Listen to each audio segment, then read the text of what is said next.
ज्योतिष के अनुसार जो हमारे ग्रह हैं उनकी यात्रा के ये लगातार बन रहे एपिसोड्स अपने अगले पड़ाव पे आया है। पिछले एपिसोड में हमने जाना सूर्य के बारे में। आज का जो ये एपिसोड है ये पूरी तरह से डेडिकेटेड है दूसरे बड़े ग्रह को लेकर के, जिसका नाम है चंद्र। और चंद्र पर आज बात करने के लिए हमारे साथ फिर से मौजूद हैं प्रसिद्ध ज्योतिषाचार्य मदन मोहन दास जी। स्वागत है आपका। नमस्कार। तो जैसे हमने पिछले एपिसोड में जाना कि सूर्य जब बलवान होता है तो क्या उनके फ़ायदे होते हैं किसी भी जातक के लिए, बलहीन होता है तो क्या उसके जीवन पर उसके दुष्प्रभाव पड़ते हैं। ऐसे ही चंद्र, अगर हम लोग बात करें, जैसे आपने बताया कि चंद्र दूसरा बड़ा ग्रह है हमारे जीवन का, चंद्र की अगर हम लोग बात करें तो क्या इम्पोर्टेंस है एक किसी भी जातक के जीवन में चंद्र की, और क्या इम्पोर्टेंस है किसी भी जातक के जीवन में चंद्र की, और क्या उसके जीवन पे डायरेक्ट और इनडायरेक्ट इसका इम्पैक्ट होता है उसकी डे टू डे लाइफ की अगर हम लोग बात करें तो। निश्चित रूप से चंद्र का एक सबसे इम्पोर्टेंट रोल हमारे जीवन में होता है, क्योंकि नवग्रहों में चंद्र सबसे महत्वपूर्ण ग्रह माना जाता है। अगर आप भगवद गीता के श्लोक को देखते हैं, भगवद गीता के 10वें अध्याय के 22वें श्लोक पे भगवान कहते हैं इंद्रियाणाम मनश्चास्मि, मैं इंद्रियों में मन हूँ। मतलब इतना इम्पोर्टेंस है, क्योंकि मन एक ऐसी चीज़ है जो हमारे कंट्रोल से बाहर है। हाँ, और चंद्र जो है मन को रिप्रेजेंट करता है। वो बलवान हुआ, स्ट्रांग हुआ, तो चंद्र का जो मेन रोल है, जो हमारी संवेदनाएं है, हमारी इमोशंस है, हमारी भावनाएं है, उसको रिप्रेजेंट करता है। आदमी का जो मेंटल स्टेटस है, जिसको हम बोलते हैं मानसिक स्तर, वो चंद्र से पता चलता है। अगर जो बलवान होगा तो ऐसा व्यक्ति बड़ा गंभीर होगा। एक दूसरा, उसकी जो डिसीजंस होगी वो बहुत ही, एक जो भी डिसीजन वो लेगा वो भी जो भी तय करेगा, मुझे इस चीज़ करनी है, कुछ भी हो जाए उसको करेगा डेफिनेटली।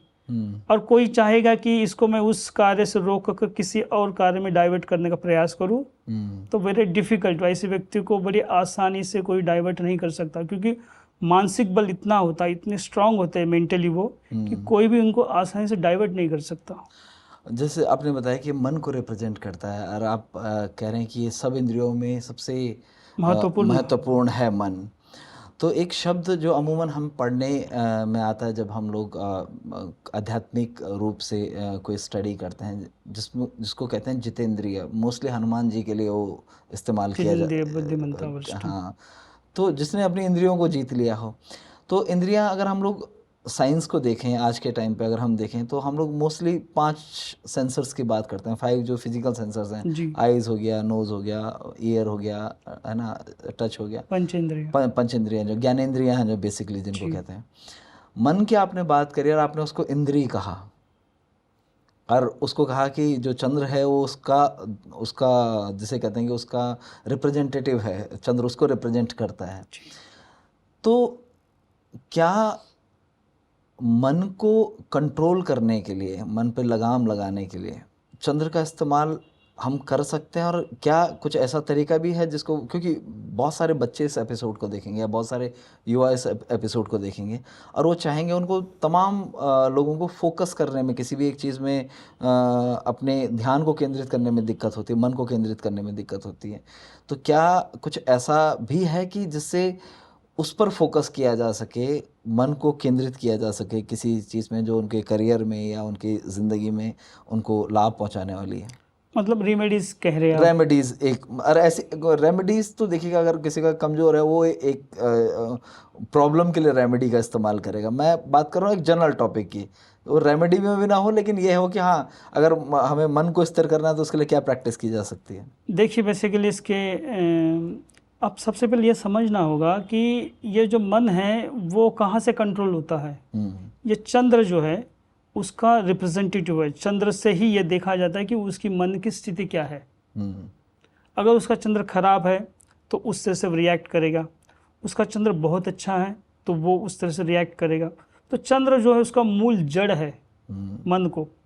ठीक, अब ये देखना होगा कि चंद्र जैसे हम उससे बलवान करना है, बहुत और बेटर स्थिति में लाना है, तो क्या क्या कर सकते हैं हम।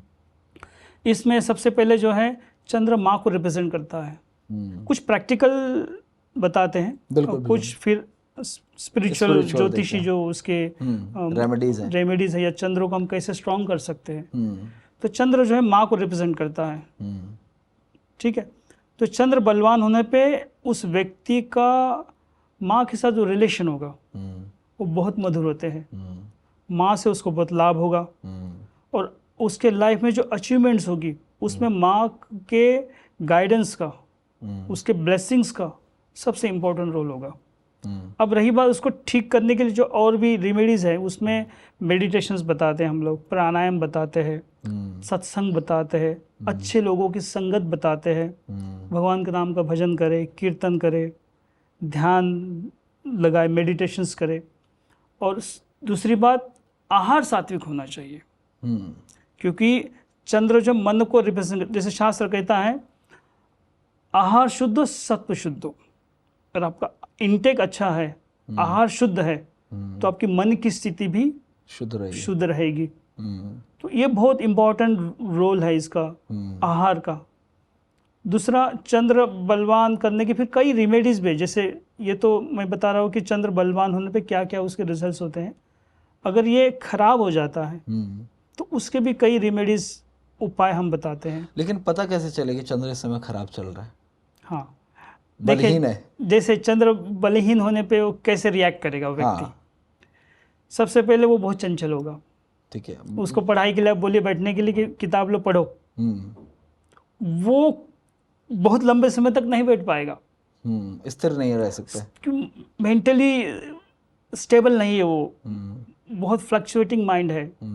तो जैसे वो किताब लेके बैठेगा या कोई काम ऐसे देगा जिसको आपको करना है और लंबे समय तक करना पड़ेगा, बैठने के बाद 1-2 घंटा 3 घंटा बैठना होगा, वो बैठ नहीं पाएगा, उठ के चला जाएगा थोड़ी देर में या छोड़ देगा। जो उसका प्रोजेक्ट भी होगा, कोई काम भी करता होगा, पढ़ाई तो एक उदाहरण रहा, कोई और भी कोई काम भी करता होगा, तो उस कामों को भी वो कंटिन्यू नहीं कर पाएगा।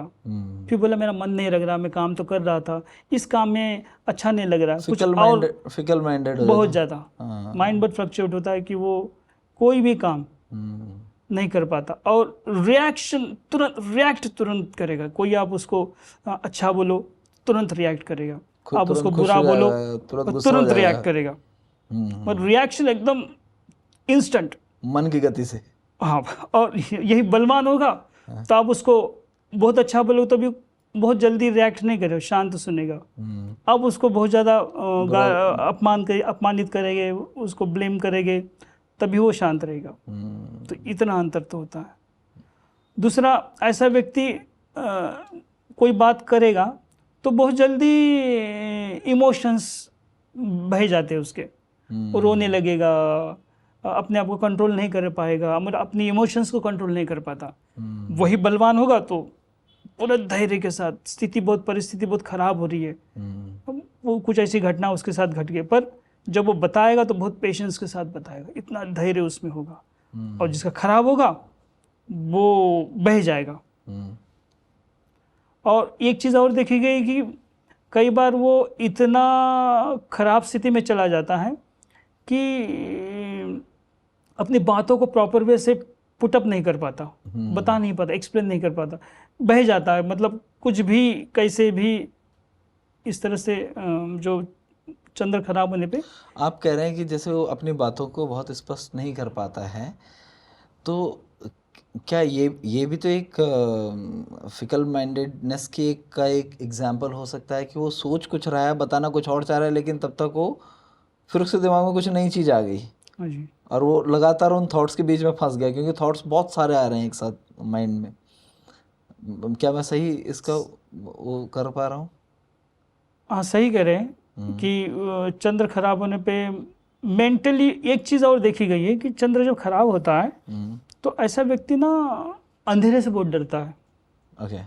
उसका अंधेरे में बिठा दो या अकेले में कहीं बैठा रहेगा, अंधेरा सा हो रहा है, या कहीं ऊंचाई पे बैठा हुआ है, पहाड़ों पे या कहीं और हाइट पे बैठा हुआ है, तो ऐसा व्यक्ति बहुत डरा सा रहता है और अपनी बातों को बहुत कॉन्फिडेंसली वो नहीं बता पाता।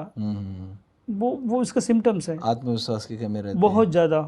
आत्मविश्वास मतलब ऑलमोस्ट ना के बराबर होता है, कॉन्फिडेंस लेवल होता ही नहीं। कोई भी काम करने से हम करते हैं कि I am very confident about that, I will do that, तो वो चीज़ उसमें नहीं पाई जाती है, क्योंकि वो बहुत डरा डरा सा रहता है। उसको हमेशा लगता है कि मुझे कोई मारेगा या मुझे मेरे साथ कुछ गलत हो सकता है, मैं ये करूँगा तो मेरे साथ ऐसे होगा, ये करूँगा तो मेरे साथ ऐसे होगा। तो वो हमेशा नेगेटिव चीज़ों के बारे में ज़्यादा सोचता है। चंद्र खराब होने पे ऐसे होता है। दूसरा, चंद्र खराब होने पे आप देखेंगे, ये बहुत प्रैक्टिकल है, आप देखेंगे जिस व्यक्ति का चंद्र खराब होगा उसकी माँ की हेल्थ खराब रहेगी। और विशेष रूप से तब दिखेगा जब चंद्र की महादशा आएगी, अंतरदशा आएगी, प्रत्यंतर दशा आएगी, तो उसकी माँ की हेल्थ खराब होगी, प्लस माँ के साथ जो रिलेशन होंगे इसके वो खराब हो जाएंगे, माँ के साथ मतभेद बनेंगे, आर्गुमेंट्स ज़्यादा बढ़ जाएंगे, वो चीज़ें देखी गई है, बहुत प्रैक्टिकल है। तो अगर मैं आपसे पूछूं कि कौन सी ऐसी चीज़ें होती हैं, कौन सी ऐसी एक्टिविटीज़ होती हैं जो चंद्र को ख़राब कर सकती हैं पॉसिबली? देखिए, एक तो जैसे मैंने कहा कि चंद्र माँ को रिप्रेजेंट करता है, तो माँ के साथ उसके जो रिलेशंस होने चाहिए बहुत अच्छे होने चाहिए। माँ को प्रणाम करे, उसकी बातों को सुने, उनको आदर करे, उनकी सेवा करे, अपनी बातों से, अपने वाणी से, अपने व्यवहार से किसी भी तरह से माँ को अपमानित ना करे।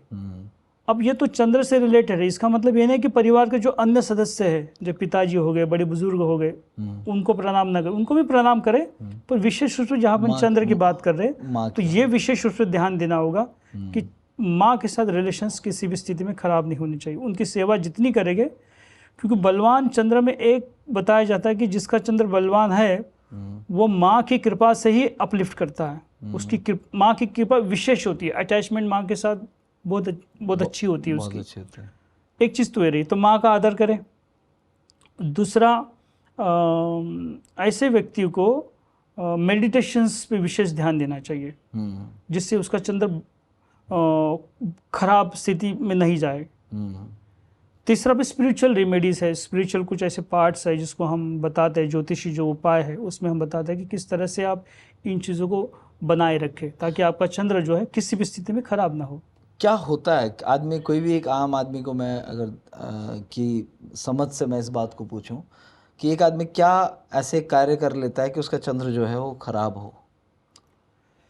माँ के साथ अच्छा व्यवहार न करना। हाँ, आप देखेंगे कि चंद्र जो है जल तत्व का ग्रह है, तो नदी, तालाब, समुंदर ऐसे जो स्थान है उसमें जैसे पवित्र नदियाँ हैं, तो जो जितनी भी नदियाँ हैं, जितनी पवित्र नदियाँ हैं, ये कोई ऑर्डिनरी नहीं है। तो वहाँ पे जब जाएगा तो रिस्पेक्टफुली जाना होगा। उस नदी का, उस पवित्र नदी का जो मर्यादा है उसको जरूर ध्यान रखे। वहाँ ऐसा कोई कार्य न करे जो घृणित है, तो वो जरूर इम्पैक्ट करेगा, क्योंकि चंद्र जो है जल तत्व का ग्रह है। इसीलिए जब समुद्र में लहरें उठती हैं, जो भी ज्वार भाटा आते हैं वो चंद्र से रिलेटेड होता है। हाँ जी, हाँ जी। तो जैसा आपने बताया कि कोई ऐसा काम अगर कोई करता है तो उसका चंद्र जो है हीन हो सकता है, बलहीन हो सकता है। और ऐसा अमूमन जैसे हम लोग, आप कभी भी कोई कुंडली देखते हैं किसी की और आपको लगता है कि इस जातक का या इस व्यक्ति का जो है चंद्र खराब है, तो एक पहली रेमेडीज़ आपकी क्या होती हैं कि मतलब क्या आप कर सकते हैं इसके लिए, जो एक सेल्फ प्रैक्टिस में हम लोग किया डेली बेसिस पे कर सकते हैं? एक तो आपने माँ की सेवा करना बताया जी, जल तत्व का आपने बताया कि जहाँ पे जो वाटर स्ट्रीम्स हैं उनकी मर्यादा है, जो चाहे वो हमारी वैसी नदियाँ हैं जो हमारे लिए बड़ी पूजनीय हैं, पवित्र नदियाँ हैं, या जो भी और भी स्रोत हैं जल के, जो पवित्र स्रोत हैं हमारे पास जल के, उनका सम्मान करना है। और क्या मतलब एक व्यक्ति ऐसा कर सकता है जिससे उसका अपलिफ्ट हो? जिससे मैंने कहा कि मेडिटेशंस, प्राणायाम रेगुलर करें। एक ये सब प्रैक्टिकल रेमेडीज में आ रहे हैं, है ना। तो यहाँ बेसिकली, और दूसरा, जब चंद्र बहुत ज़्यादा जब खराब होता है तो हम उसके लिए कहते हैं कि बेटर है कि आप मेडिकल ट्रीटमेंट लें। ओके। जो डॉक्टर की सलाह से वो ट्रीटमेंट लेनी चाहिए, ताकि वो बहुत ज़्यादा जब चंद्र खराब हो जाता है तो बेटर है कि वो मेडिकल ट्रीटमेंट अमूमन जो लोग, ये तो प्रैक्टिकल रेमेडीज हो गए। जो हाँ। डिप्रेशन में चले जाते हैं लोग, मन जी, की जी, स्थिति की आपने जी, बात जी, करी है, जी, अमूमन जी, लोग अरे आजकल ये बड़ी दिक्कत जी, है, जी, जी, बच्चे छोटी छोटी उम्र में बच्चे डिप्रेशन में चले जाते हैं, या और आजकल तो बड़ा कॉमन हो गया बच्चों के लिए, फेसबुक पे एक पोस्ट डाली, उस पर लाइक्स नहीं आए, या इंस्टाग्राम पे लाइक्स नहीं आए, या जी, फॉलोअर नहीं बढ़े, तो जी, लोग उसमें डिप्रेशन में चले जाते हैं। तो इस समय आपको क्या लगता है कि क्या डॉक्टर की सलाह ज़्यादा बेहतर है इसमें, या? नहीं, ये तो प्रैक्टिकल रेमेडीज में। अभी ज्योतिष उपाय में बहुत सारी ऐसी चीज़ें अगर आप करते हैं तो आप देखेंगे निश्चित रूप से इससे इम्प्रूवमेंट्स होते हैं। दोनों ही चीज़ें हैं, एक प्रैक्टिकल रेमेडीज पर भी ध्यान दें और जो ज्योतिषीय और स्पिरिचुअल जो रेमेडीज है उस पर भी उसको फॉलो करें। अगर ये दोनों को फॉलो करते हैं तो निश्चित रूप से उसमें आपको उसमें प्रभाव दिखेगा। स्पिरिचुअल रेमेडीज की बात करें तो क्या स्पिरिचुअल रेमेडीज हम लोग इसमें देखते हैं? अब ये स्पिरिचुअल रेमेडी सब शास्त्रोक्त है। हाँ, तो शास्त्र कहता है कि चंद्र जब खराब होता है तो उसके लिए क्या क्या रेमेडीज हमें करनी चाहिए। तो सर्वप्रथम हम हाँ, जो शास्त्र कहता है कि प्रत्येक सोमवार और पूर्णिमा के दिन उसको व्रत करना चाहिए। अच्छा। संध्या तक, सूर्यास्त तक। दूसरा, हर सोमवार के दिन और पूर्णिमा के दिन भगवान शिव के मंदिर जाकर शिवलिंग पर गाय के दूध से अभिषेक करना चाहिए। तो उसमें आप चावल मिला सकते हैं या मीठा कुछ मिला सकते हैं, चीनी विशेष रूप से सफ़ेद या बताशे मिलाकर आप उसको अर्पित करिए। उनका अभिषेक करने के बाद जो भोग है, भोग में भी आपको जो सफ़ेद वस्तुओं का चीज़ें भोग लगानी चाहिए, जैसे आप मिश्री लगा दिए, बताशे लगा दिए, और दूध से बनी मीठी वस्तुएं लगा लिए, खीर हो गई, ये भगवान को अर्पित करें। वहाँ पे भगवान से प्रार्थना करें। एक तो ये उपाय हो गया। दूसरा, सफ़ेद चीज़ों का ही दान करना चाहिए। आटा हो गया, चावल हो गया, दूध हो गया, नमक हो गया, सफ़ेद वस्त्र हो गए, दूध से बनी मिठाइयाँ हो गई सफ़ेद वाली। तो ये करने से भी आप देखेंगे चंद्र उसका जो धीरे धीरे धीरे इम्प्रूव होने लगेगा। एक चीज़ तो ये हो गई। दूसरी, सोमवार और पूर्णिमा के दिन चांद के रोशनी में, विशेष करके पूर्णिमा के दिन चांद के रोशनी में बैठ के भगवान के नाम का जप करें, भगवान शिव के नाम का जप करें। भगवान शिव के नाम का जप इसलिए करें क्योंकि आप चंद्रमा को देखेंगे जो भगवान शिव के मस्तिष्क पर भगवान शिव धारण करते हैं उसको। तो इसलिए भगवान शिव का मेडिटेशन कब? पूर्णिमा के जो रोशनी है उसमें बैठ के भगवान शिव के नाम का जप करे, चंद्रमा के मंत्रों का जप करे, और रात में उसके रोशनी में, चंद्रमा की रोशनी में सोना चाहिए। तो ऐसे करने से भी चंद्रमा बलवान होता है। दूसरा एक उपाय हम बताते हैं कि पूर्णिमा के दिन लक्ष्मी नारायण भगवान को गाय के दूध और चावल से बनी खीर का भोग लगाए, और उस भोग लगाने के बाद उस भोग प्रसादी को चंद्रमा की रोशनी में कुछ समय तक रखे, और फिर उसके बाद उसको पर वितरित करे और स्वयं भी ग्रहण करे। तो इससे भी चंद्रमा बलवान होता। अभी तक एक ग्रेजुअल प्रोसेस है। जब इसको करेंगे धीरे धीरे धीरे तो आप देखेंगे कि वो निश्चित रूप से वो ठीक होगा। तो इसमें अभी आपने एक तो मंत्र की बात की कि चंद्रमा का जो मंत्र है, जैसे हमने पिछले एपिसोड में भी सूर्य के मंत्र की बात की थी, क्या एक ऐसा मंत्र है जिसको कोई भी, एक तो आपने बीज मंत्र की बात की थी जिसको गुरु द्वारा दीक्षित करके दिया जाता है, एक आम लोगों के लिए क्या एक ऐसा मंत्र हो सकता है जिसका जाप उन्हें करना चाहिए चंद्रमा को बलवान करने के लिए? देखिए, विशेष रूप से इसमें तो बहुत सारे मंत्र हैं। जैसे आम जो है, जो दीक्षित नहीं है या ब्राह्मण नहीं, जाति से ब्राह्मण नहीं है या कर्म से भी ब्राह्मण नहीं है, मगर उसको भी दिक्कत हो रही है, तो ऐसे व्यक्ति के लिए ओम नमः शिवाय मंत्र का जप करे। चंद्रमा के ऐसे बहुत सारे मंत्र हैं जो वो करे तो उससे उसको लाभ होगा। और कुछ, जैसे सूर्य के लिए मैंने कहा कि कुछ ऐसे बीज मंत्र है जो ब्राह्मणों के लिए, दीक्षित व्यक्तियों के लिए ही रिकमेंडेड है। तो वो ये जो ये इस तरह की जो चीज़ें हैं ये सारे ग्रहों के लिए है कि बीज मंत्र जो है स्पेशली उन्हीं लोगों को करना चाहिए जो दीक्षित हैं या गुरु के द्वारा दिए गए हैं, ब्राह्मण है, तो उन्हीं को ये करना चाहिए, बीज मंत्र करने चाहिए। ऑर्डिनरी व्यक्ति को जैसे हम ओम नमः शिवाय का मंत्र देते हैं, ओम सोमाय नमः, ओम चंद्राय नमः, ऐसे बहुत सारे भगवान चंद्र देवता के मंत्र हैं, तो उसको करें। बीज मंत्र विशेष रूप से मैं कह रहा हूँ, जिसमें रीम क्लीम श्रीम ऐसे जो लगते हैं, ये सब बीज मंत्रों के अंतर्गत आते हैं, तो वो विशेष रूप से ध्यान रखें कि वो सबके लिए नहीं होते हैं। वो सबके लिए नहीं होते हैं। हाँ।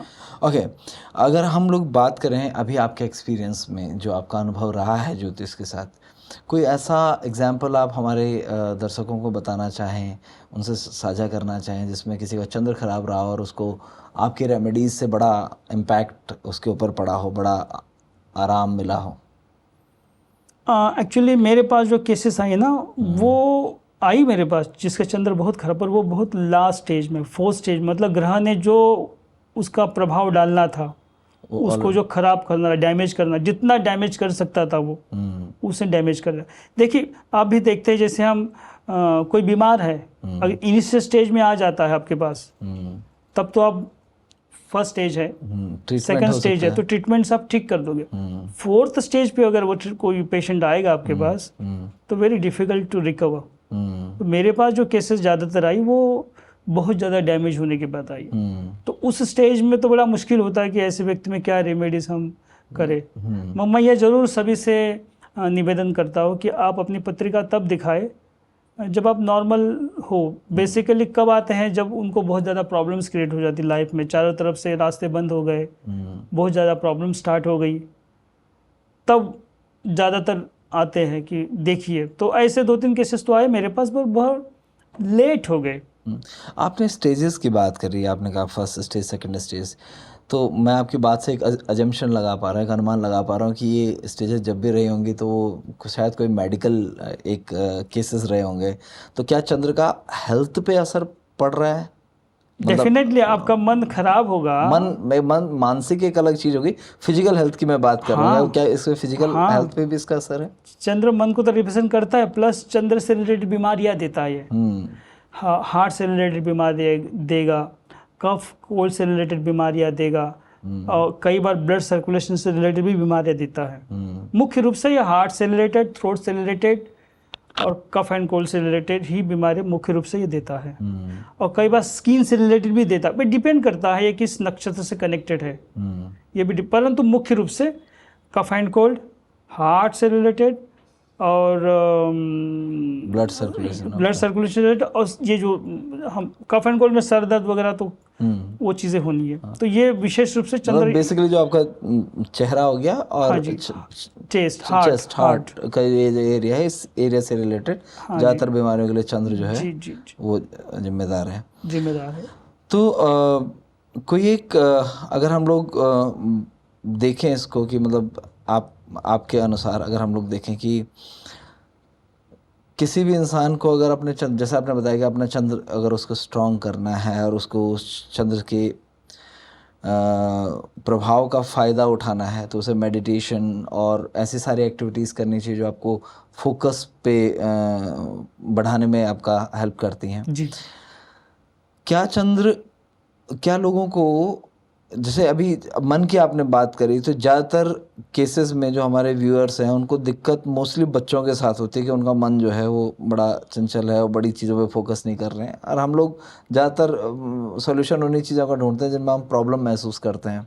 लोगों को प्रॉब्लम किस चीज़ में है कि लोगों को प्रॉब्लम है कि बच्चे पढ़ नहीं पा रहे हैं, बच्चे मोबाइल्स और इन चीज़ों की तरफ ज़्यादा हैं जी। मेडिटेशन जैसी जो एक एक्टिविटी है वो बच्चों के लिए करना थोड़ा सा, और वो भी ऐसे बच्चों में जिनका चंद्र थोड़ा ख़राब हो, तो उनके लिए मुश्किल है। क्या कुछ इसके अलावा ऐसे ऑल्टरनेट भी हैं कि जिसमें छोटी एक्टिविटीज़ करा के या आसान एक्टिविटीज़ करा के हम स्पेशली बच्चों की अगर मैं बात करूं तो उनको थोड़ा सा इस ओर डाला जा सकता है? देखिए 2-3 चीज़ें हैं। एक तो भगवान का भजन लगाए, एक रास्ता तो यह ताकि वो उसमें अपने आप को कॉन्सेंट्रेट करे या उसको रिपीट करे, तो इससे भगवान के नाम का मंत्र का जब वो करेंगे। एक तो ये चीज़ हो गई, भजन के द्वारा उसको कॉन्सेंट्रेट करने का प्रयास करें। दूसरा मंत्र जप करें, जैसे हम लोग महामंत्र का जप करते हैं, हरे कृष्ण कृष्ण कृष्ण हरे हरे, हरे राम राम राम हरे हरे। ऐसे जो मंत्र है, जैसे और भी अन्य मंत्र जो है, अगर उस बच्चों को आप अभ्यास करवाते हैं मंत्रों का, ऐसे तो उसे कहे कि मेडिटेशन करो तो वो नहीं कर पाएगा, वो पॉसिबल नहीं, छोटे बच्चे नहीं कर पाते, वो इतना आसान नहीं उन बच्चों को उस तरह से करवाना। तो बेस्ट जो तरीका है कि बच्चे को बिठाए और स्वयं जोर जोर से मंत्रों का जप करे, जिस भी आप देवता को देवी को आप मानते हैं उसका मंत्र जप करेंगे तो वो बच्चा सुन के अगर उसे बिठाइए और उसको उस मंत्रों का आप जोर से उच्चारण करके वो बच्चा जब सुनेगा धीरे धीरे तो निश्चित रूप से उसको वो आदत लगेगी और वो धीरे धीरे धीरे धीरे वो भी उसका जो मन स्थिर होगा। इसका एक शास्त्रोक्त एक शास्त्र तो कहता है, साइंस भी इस पर एक रिसर्च कर चुकी है। साइंस कहता है जब आप किसी मंत्र को जप करते हैं, जोर से करते हैं या मानसिक रूप से जप करते हैं, तो आपके शरीर के चारों तरफ एक सर्कल तैयार होता है, एक ऑरा बनता है आपका, ऑरा जिसको हम कहते हैं। वो जो ऑरा है वो एक प्रकार की शक्ति है उस मंत्र की। तो जो बच्चा आपके साथ बैठेगा या गोद में बिठा के आपने उसका जप कर लिया तो निश्चित रूप से आप देखेंगे धीरे धीरे धीरे उस बच्चे की जो मेंटल स्टेटस है वो इम्प्रूव हो गया, निश्चित रूप से होती है। तो आज हम लोगों ने बड़ी ही रोचक जानकारी पाई और ये बहुत इम्पॉर्टेंट है क्योंकि मन से जुड़ी हुई बात है, मस्तिष्क से जुड़ी हुई बात है और हमारे जीवन से जुड़ी हुई बात है। हमारे साथ इतनी अच्छी जानकारियाँ साझा करने के लिए मैं आपका धन्यवाद करता हूँ और अब हम अगले एपिसोड में आपसे मुलाकात करेंगे फिर एक नए ग्रह के साथ। तब तक के लिए हमें इजाज़त दीजिए। धन्यवाद।